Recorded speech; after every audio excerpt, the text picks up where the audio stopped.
Assalamu alaikum. This is Abdul. Welcome again our YouTube channel Guru of MCQs.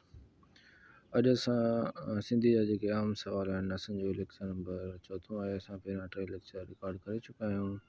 हीअ जेके सिंधी जा most important आम MCQs आहिनि जेके SS टेस्ट में अची सघंदा।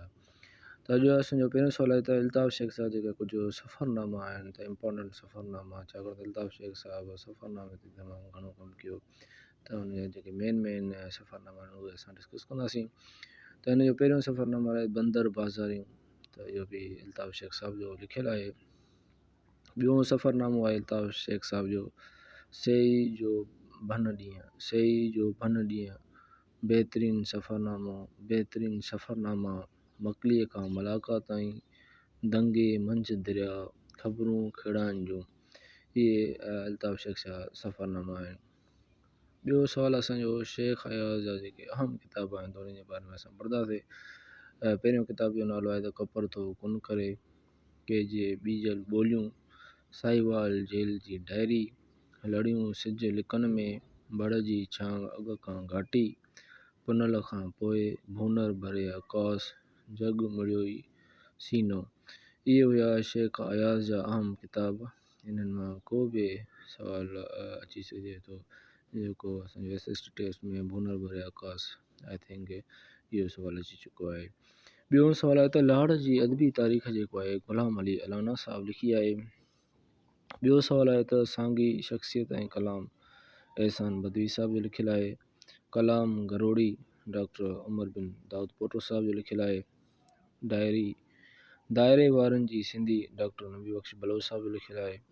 ॿियो आहे त सिंधी सोतियात ग़ुलाम अली अलाना साहब लिखियलु आहे। ॿियो सुवालु आहे असांजो सिंधी अफ़सानो राजन ख़ान मेमण साहब जो लिखियलु आहे। सिंधी अफ़साना ग़ुलाम अली अलाना साहब जो लिखियलु आहे। सिंधी अफ़सानो ऐं सिंधी अफ़साना में डिफरेंस आहे। सिंधी ॿोली सिराजुल हक़ मेमण साहब, सिंधी सूरत गती ग़ुलाम अली अलाना साहब जो लिखियलु आहे।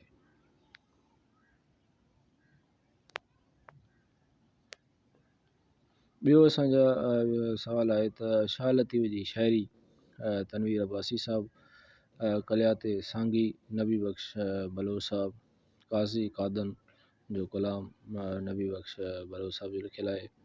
ॿियो सवाल आयो त सिंधी अदब जो तारीख़ी जाइज़ो डॉक्टर अब्दुल मजीद मेमण साहब।